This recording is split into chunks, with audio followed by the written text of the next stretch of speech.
ఎందుకమ్మా నాన్నతో నా గురించి చెప్పడం మర్చిపోయావు? ఆ పాప ఇంటికి రావడానికి ముందు ఇంత పెద్ద కథ ఉందా? నా బుర్ర ఎలా పనిచేస్తోందో నీ బుర్ర కూడా అలాగే పనిచేస్తోంది. మామయ్య బాల్ తీసుకొచ్చాడు. High cute ball. దేవసేన వద్దమ్మా.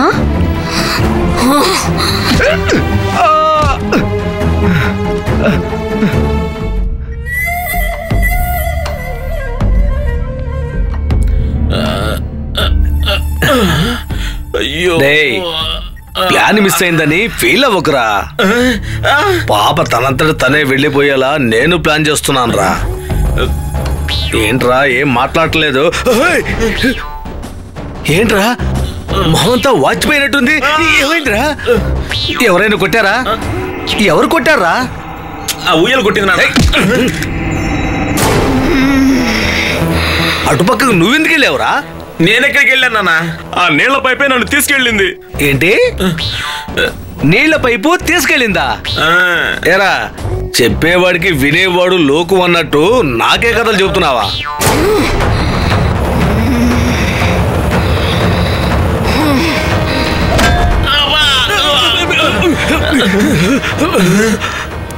ఇప్పుడు ఇదా?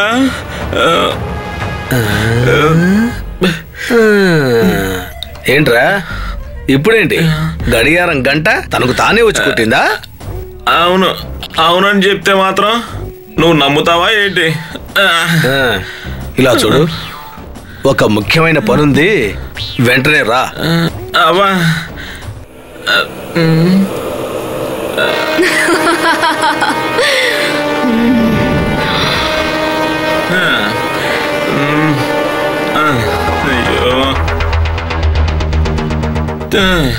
చాలా థ్యాంక్స్ నాన్న. దెబ్బలు తగిలినందుకు హాస్పిటల్ కూడా తీసుకొచ్చారు. ఉయ్యాలతో దెబ్బలు తిన్నందుకు ట్రీట్మెంట్ లేదురా. మరి ఇంకెందుకు? ఆ DNA టెస్ట్ రిపోర్టు ఇంట్లో వాళ్ళకి తెలిసేలోగా మనకి తెలియాలి. అందుకే ఇక్కడికి వచ్చాం. రా లోపలికి రావచ్చా డాక్టర్? రండి, కూర్చోండి. థ్యాంక్స్. Thank you doctor. మన ఇంట్లో తీసుకున్న DNA రిపోర్ట్ ఇప్పుడే వచ్చింది. అలాగా, సూపర్.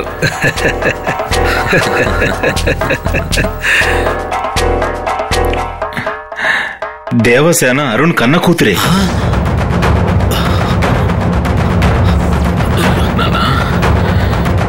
అరుణ్ చెప్పింది నిజమే. చచ్చిపోయిన బిడ్డ మళ్ళీ ప్రాణాలతో ఎలా తిరిగి వస్తుంది డాక్టర్? రిజల్ట్ పాజిటివ్ వచ్చిందండి. దీన్ని మేము ఎలా నమ్మాలి? మీరు నమ్మినా నమ్మకపోయినా రిజల్ట్ ఇదే. ఈ రిపోర్ట్ ప్రకారం దేవసేన అరుణ్ కూతురని మీరు ఒప్పుకొని తీరాలి. ఇది రాజశేఖర్ గారికి ఇవ్వండి, తీసుకోండి.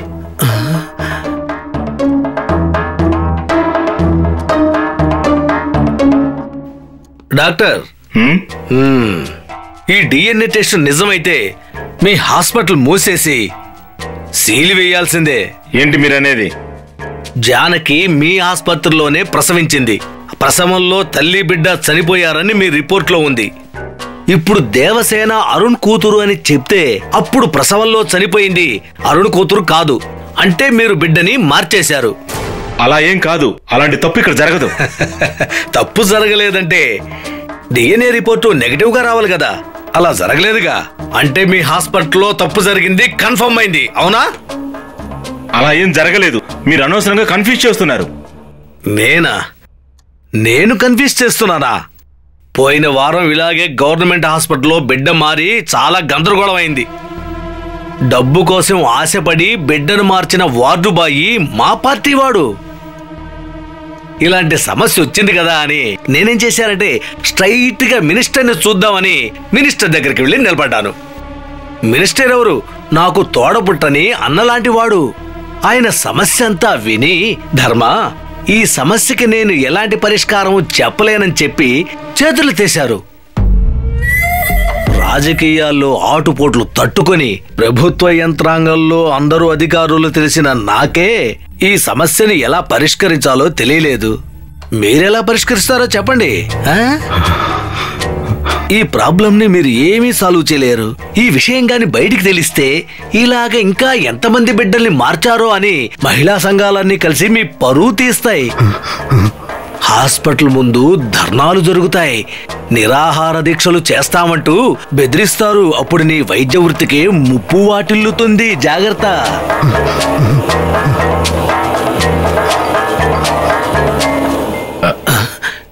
డీసీ గారు ఫోన్ చేస్తున్నారు. నాకు తెలిసి ఆ బిడ్డ విషయం మాట్లాడటానికే ఫోన్ చేస్తున్నారు అనుకుంటా. మూర్తి, ఇలారా. చెప్పండి నాన్న. డీసీ గారు బిడ్డ విషయం గురించే ఫోన్ చేశారా అని అడుగు. ఏ బిడ్డ నాన్న? అదేరా, గవర్నమెంట్ హాస్పిటల్లో బిడ్డ మారిపోయింది కదా, ఆ విషయం గురించి మాట్లాడటానికి ఫోన్ చేసి ఉంటారు. ఏంటో అడుగు. కాల్ అటెండ్ చేసి డీసీ గారితో నాన్నగారు బాలాజీ నర్సింగ్ హోమ్ లో ఒక పెద్ద సమస్యని పరిష్కరిస్తున్నారని చెప్పు. ఆయన ఇక్కడికి రమ్మని చెప్పు. వద్దు సార్, ఫోన్ చేయకండి సార్. డీసీని ఇక్కడ రమ్మనొద్దు సార్, ప్లీజ్ సార్. అదిగా డాక్టర్ గారు, ఈ సమస్య డీసీ దగ్గరికే వెళ్తుంది. మీకు తెలిసి కూడా నాతో విషయం ఎందుకు చెప్పలేదు అని డీసీ గారు నా మీద కోపడతారు. డాక్టర్ ప్లీజ్ సార్, మీరేం చెప్పకండి సార్. నేను నిజాయితీ కలిగిన రాజకీయ నాయకుడిని. ప్రజల సమస్యల్ని ప్రభుత్వం దగ్గరికి తీసుకెళ్లకుండా ఎలా ఉండగలను చెప్పండి. ప్లీజ్ సార్, నాకు సహాయం చేయండి సార్. ఈ సమస్య నుంచి బయటపడడానికి నాకు ఏదైనా సలహా ఇవ్వండి సార్. సలహానా? ఏం చేద్దాం? లేదు డాక్టర్, ఈ విషయంలో నేను ఏమీ చేయలేను. రే, నువ్వు ఆయనతో మాట్లాడి రమ్మని చెప్పరా. వద్దు మూర్తి, వద్దు. నువ్వు డీసీకి ఫోన్ చేయకు సార్. మీ చేతులు పట్టుకుని బతులాడుకుంటాను సార్. పోలీసులకి ఈ విషయం తెలియనివ్వకండి సార్. డాక్టర్, అందరూ మీ చేతులు పట్టుకుని బతివులాడతారు, మీరు నన్ను బతివులాడుతున్నారే. నాకు వేరే మార్గం కనపడటం లేదు సార్. హెల్ప్ చేయండి సార్. ఎలా హెల్ప్ చేయమంటారు? మీరు బిడ్డని మార్చడం వల్ల బాధపడింది మా బావగారి కుటుంబం. ఆ కుటుంబానికి నేను ఎలా ద్రోహం చేయగలను? అది కాదు సార్, మీరే ఎలాగో హెల్ప్ చేయాలి. ఏంటి హెల్ప్ చేయాలా? ఇలాంటి పనులు నేను అసలు చేయలేనే. ఒకే దారుంది. చెప్పండి సార్. మీరు రెడీ చేసిన ఈ డిఎన్ఏ రిపోర్ట్ ని మార్చాలి. మా బావగారి వంశానికి చెందిన వారసురాలు లేదని నేనెలా ఒప్పుకోగలను డాక్టర్?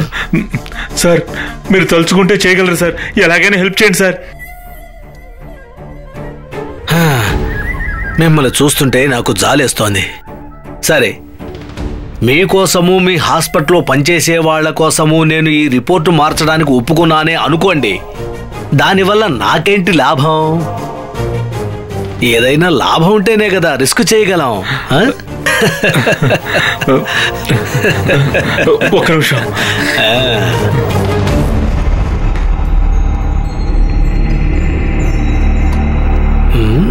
చెక్క.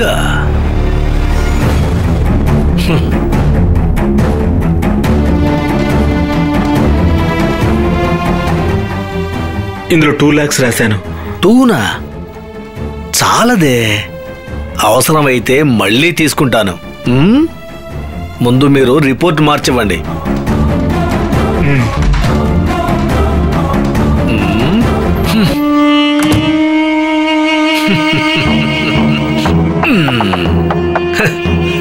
నాన్న, డ్రామా అంతా ఓకే, కానీ మనకు అవసరమయ్యే విధంగా రిపోర్ట్ ని మార్చి ఆ డాక్టర్ దగ్గరే డబ్బులు తీసుకోవడం కాస్త ఓవర్ గా అనిపిస్తోంది. రే, నేను రాజకీయ నాయకుడిని. డబ్బు తీసుకోకుండా పనిచేస్తే డాక్టర్కి అనుమానం వస్తుందిరా. అలా రాకుండా ఉండాలని డబ్బు తీసుకున్నాను. నా రాజకీయ వారసుడు నువ్వే అనుకుంటుంటే నా తెలివితేటలు అస్సలు రాలేదు కదరా. నాకెందుకో నీకు కూడా డిఎన్ఏ టెస్ట్ చేయాలనిపిస్తోంది. నాన్న, టెన్షన్ పెట్టొద్దు నాన్న. రాజకీయాల్లో టెన్షన్ కాకుండా కూల్గా ఉండాలి.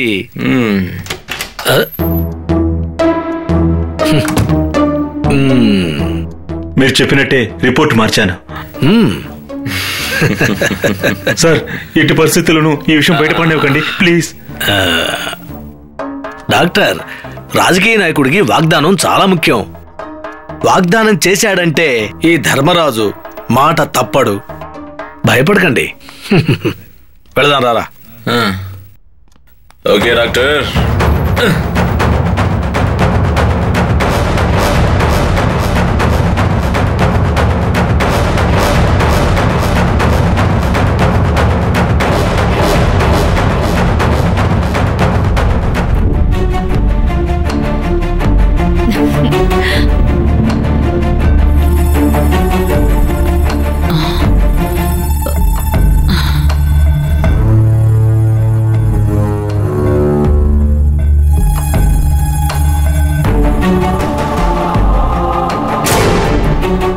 అరుణ్, పాప నీ కూతురేం చెప్పావు కదరా?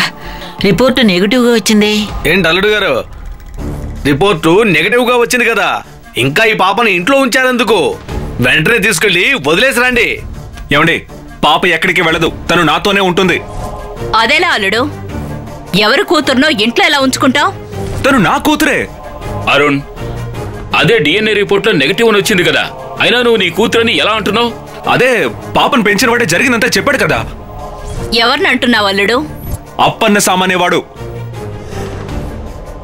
జానకిని డెలివరీ కోసం హాస్పిటల్ అడ్మిట్ చేసినప్పుడు పక్కనే వాడి వైఫ్ని కూడా డెలివరీకి అడ్మిట్ చేశాడు. వాడి బిడ్డ చనిపోవడం వల్ల జానకికి పుట్టిన బిడ్డని మార్చి ఎత్తుకుపోయినట్టు వాడే చెప్పాడు.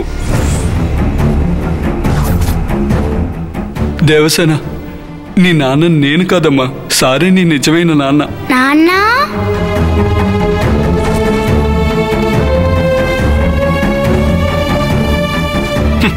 పాపను ఎత్తుకెళ్లిన వాడే నిజం చెప్పి మళ్ళీ పాపను ఇచ్చేసి వెళ్ళాడు. వాడు చెప్పింది నేను నమ్ముతున్నాను. వాడు చెప్తే వెంటనే నువ్వు నమ్మేయడమేనా? ఇప్పుడే వాడిని ఇక్కడికి పిలిపించి అడుగుదామా? మృదేశ్వర దేవాలయంలో పాపను ఎత్తుకెళ్ళిన వాడిని ఇక్కడికెలా పిలిపిస్తారు? వాడే ఇక్కడికొచ్చాడు. ఏమయ్యా, వాణ్ణి తీసుకురా. ఏమయ్యా, వాణ్ణి తీసుకురా.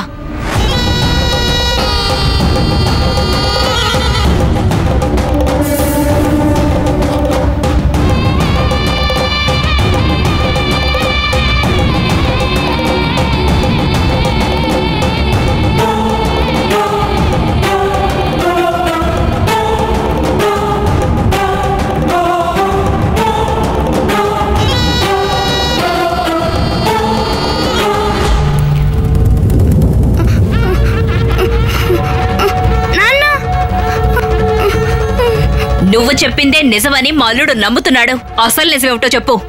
అయ్యగారు, నేను డబ్బు కోసం అబద్ధం చెప్పాను. ఈ పాప మీ పాప కాదు, నా పాపే. నన్ను క్షమించండి అయ్యగారు, నేను డబ్బాసతో ఈ పని చేశాను. నా పాప నాకు ఇచ్చేయండి. ఏమిట్రా ఇతను ఇలా మాట్లాడుతున్నాడు? వీడు అబద్ధం చెప్తాడు అత్తయ్య. లేదు సార్, నేను అబద్ధం చెప్పడం లేదు. ఈ పాప నా పాపే సార్. నా పాప నాకు ఇచ్చేయండి సార్. సార్, ప్లీజ్ సార్, నా పాప నాకు ఇచ్చేయండి సార్. సార్, వదలండి సార్. ప్లీజ్ సార్, నా పాప నాకు ఇచ్చేయండి సార్.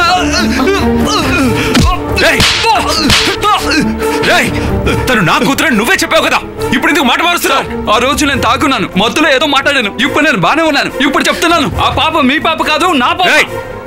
నేను నిన్ను నమ్మను. నువ్వేదో కారణం వల్ల మార్చి మార్చి మాట్లాడుతున్నావు. పోలీసులు పిలిచి నిన్ను లోపల ఇస్తాను రా. అయ్యో, ఎందుకు పోలీసు ఎందుకు అల్లుడు? ఇది మనమే పరిష్కరించుకోవాల్సిన సమస్య. పాపనిచ్చిన వాడే తిరిగి అడుగుతున్నాడు. ఇచ్చేస్తే పోలే? అనవసరంగా ఎందుకు గొడవ చేస్తున్నావు? అల్లుడు, పిల్లల మీద మీకు ఆశ ఉంటే మా అమ్మాయిని పెళ్లి చేసుకోండి. ఆడపిల్లంటే మగపిల్లాన్నే కనిస్తుంది. అది వదిలేసి తాగుబోతోడు కూతురు తీసుకొచ్చి పరువు తీశారు కదా. నాన్న, ఈ పాప అనుకోకుండా దొరికింది కాదు. ఒక సంవత్సరంగా నా మనసులో మెదిలిన ప్రశ్నకి సమాధానమే నాన్న. దేవుడంటే అస్సలు నమ్మకం లేని నేను ఈ దేవసేనని ఆ మృదేశ్వరుడే ఇచ్చాడని నమ్ముతున్నానన్నా. దేవసేన నా కూతురు కాదని డిఎన్ఏ రిపోర్ట్ లో వచ్చినా సరే, ఇంకెవరొచ్చి చెప్పినా సరే నేను నమ్మను. తనని ఎవరికి ఇవ్వను కూడా. నువ్వు చెప్పేది తప్పు బాబు. నమ్మకం అనేది మనసులో ఉండేది, ఆధారం అనేది కళ్ళ ముందుంటుంది. న్యాయం ఏదైనా దాన్ని నమ్మకంతో ముడిపెట్టడం కుదరదు, ఆధారంతోనే నిర్ణయించడం జరుగుతుంది. అతని బిడ్డని అతనికి అప్పగించు. వద్దు నాన్న, నాకు కొంచెం టైం ఇవ్వండి ప్లీజ్ నాన్న. ఏం జరిగింది, వీడెందుకు ఇలా మాట్లాడుతున్నాడని నేను మీకు అర్థమయ్యేలా చేస్తాను. ఏమిటల్లుడు, ఇక అర్థమయ్యేలా చేయడానికి ఏమీ లేదు. అదే అన్నయ్య చెప్పేశాడు కదా. ఇకపై ఒక్క నిమిషం కూడా ఈ పాప ఉండకూడదు. ఏమయ్యా, నీ కూతురే కదా, తీసుకొని వెళ్ళు.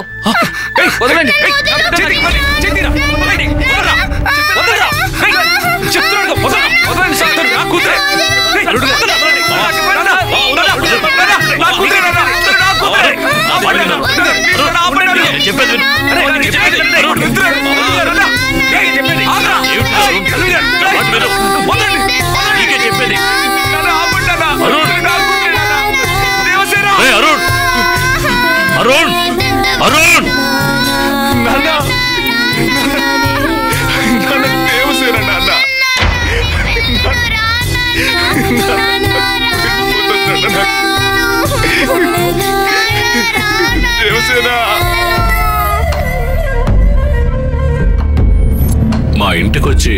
దేవసేన అరుణ్ కూతురు కాదని నీ కూతురు అని చెప్పి తీసుకుని వెళ్ళిపోవాలి. ఇదిగో అడ్వాన్స్.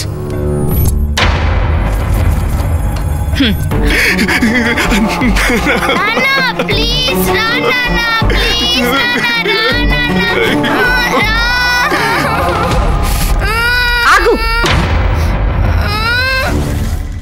డిఎన్ఏ టెస్ట్ లో చిన్నయ్య గారి కూతురు కాదని రావచ్చు, కానీ నీ కూతురని ఎలా నమ్మడం? దేవసేన నీ కూతురు అనడానికి ఆధారాలేమున్నాయి? ఈ పాపకి నాన్న వీడే కదా. అదే పాప చిన్నయ్య గారిని నానాని, జానకక్కని అమ్మని పిలుస్తుంది కదా. ఇలా చూడు, ఇక మీదట మా కుటుంబ విషయాల్లో జోక్యం చేసుకోవాల్సిన అవసరం లేదు. నేను కుటుంబం కోసం మాట్లాడడం లేదు, పాప కోసం మాట్లాడుతున్నాను. పాపకి ఇతనే నాన్నైతే సంతోషంగా కదా వెళ్ళాలి, ఎందుకు ఏడుస్తుంది? గంగా, ఇది ఒక డౌటేనా? వాడితో ఉన్నప్పుడు ఆకలికి అలమటించిపోయింది. ఇక్కడ జ్యూసు భోజనం అని దర్జాగా ఉంది. ఇప్పుడు అవన్నీ పోతున్నాయని ఏడ్చుకుంటూ వెళ్తోంది. తల్లిదండ్రుల కంటే ఏ పిల్లలకైనా ఈ ప్రపంచంలో ఏది ముఖ్యం కాదు. ఇతనంటే ఇష్టపడినప్పుడే ఇతను కన్న తండ్రి కాదనే అర్థమైంది. వద్దు, అనవసరంగా జోక్యం చేసుకుంటున్నావు. తను కరెక్ట్ గానే మాట్లాడుతుంది. తను మాట్లాడింది వింటే నాకు ఎందుకు అనుమానంగానే ఉంది.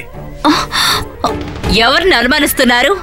6 ఏళ్లగా వాడే ఈ పాపను పెంచాడు తెలుసా? ఇతను ఎన్ని సంవత్సరాలు పాపను పెంచినా ఎప్పుడైతే డబ్బు కోసం పాపని ఇక్కడ తీసుకొచ్చాడో అప్పుడే వీడికి పాపకి ఏ సంబంధం లేనట్లు తేలిపోయింది. ఈ ఇంటికి వచ్చిన పాపని ఏ సంబంధం లేని ఇతనితో పంపడం కుదరదు. ఇతనికి కూడా డిఎన్ఏ టెస్ట్ చేయిద్దాం. ఈ ఇంటికి వచ్చిన పాపని ఏ సంబంధం లేని ఇతనితో పంపడం కుదరదు. ఇతనికి కూడా డిఎన్ఏ టెస్ట్ చేయిద్దాం. టెస్ట్ పాజిటివ్ గా వస్తే ఇతనితో కలిసి పాప వెళ్తుంది. నెగటివ్ గా వస్తే ఇతను జైలుకి వెళ్లాల్సి ఉంటుంది.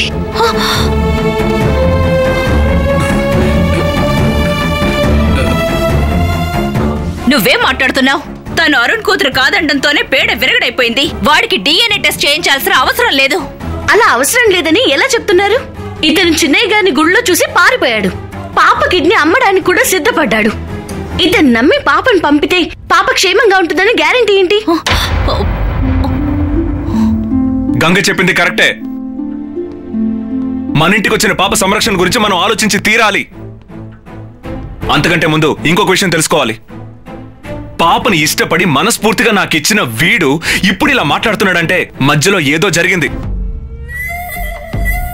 ఎవరో వీడిని ఇలా చెప్పమని బలవంతం చేశారనిపిస్తోంది. అల్లుడు, ఎవరూ బలవంతం చేయలేదు అల్లుడు. వాడే పాపను వెతుక్కుంటూ వచ్చాడు. పాప వాడిది అన్నాడు. కన్నవాడొచ్చి కూతుర్ని అడుగుతుంటే ఇవ్వడమే కదా న్యాయం. నేను కూడా పాపను తీసుకెళ్లొద్దు అని చెప్పట్లేదు. డిఎన్ఏ టెస్ట్ చేయించిన తర్వాత పాపను తీసుకెళ్లమని చెప్తున్నాను. ఇతని హాస్పిటల్ తీసుకెళ్ళడానికి ఏర్పాట్లు చేయండి. నిజమేంటో అప్పుడు తెలుస్తుంది. రిపోర్ట్ లో ఈ పాప నీ పాప కాదని తేలిందనుకో, అప్పుడు చెప్తాం నీ సంగతి.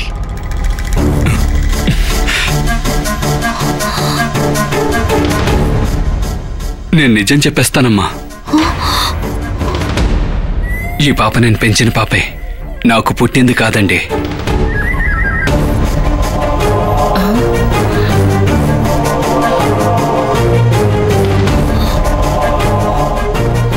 కొద్దిసేపటి క్రితం నా పాపే అన్నాడు. ఇప్పుడు తనకు పుట్టలేదంటున్నాడు. ఇతన్ని నమ్మి పాపను పంపిస్తే పాప పరిస్థితి ఏమై ఉండేది? రాయ్, నీ కూతురు కాదని చెప్పావుగా, ఇక తనని నీతో పంపించడం కుదరదు. అల్లుడు అల్లుడు, వద్దలుడు. తను వాడి కూతురు కాకపోయినా ఏ హక్కుతో ఆ పిల్లని మనింట్లో ఉంచుతారు? అవునలుడు, నువ్వు పెళ్లి చేసుకోవాల్సిన వాడివి. ఇలాంటి సమయంలో పాపని ఇంట్లో ఉంచుకొని సమస్యని పెద్ద చేయొద్దు. ఈ పాపని పంపించేయండి. నేను పాపని పంపించడం కుదరదు. తను నీ కూతురుగా ఈ ఇంట్లో ఉండడానికి వీల్లేదు. అలా అయితే నా పాపగా ఈ ఇంట్లోనే ఉంటుంది. దేవసేనతో 2 రోజులు కలుసున్నందుకే తను నాకు బాగా దగ్గరయింది. కన్నతల్లి లేని ఆడపిల్ల మగవాడి సంరక్షణలో పెరగడం కంటే ఒక ఆడదాని సంరక్షణలో పెరగడమే మంచిది. దేవసేనని నేను దత్తత తీసుకుంటాను.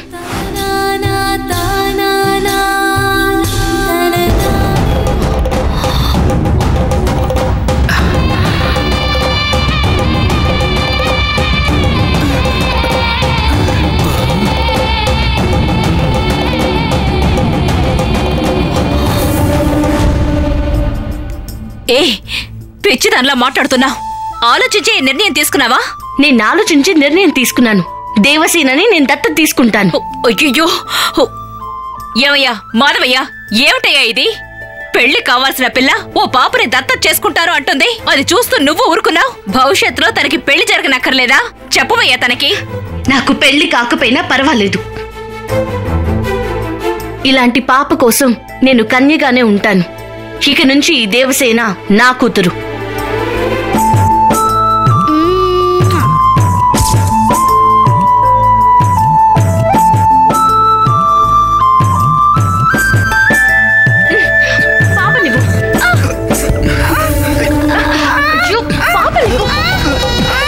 ఇమ్మంటున్నానా? గంగా తీసుకో గంగా. నన్ను వదులు, నేను వెళ్తాను. నన్ను వదులు, నేను వెళ్తాను. గంగా నన్ను తీసుకో గంగా.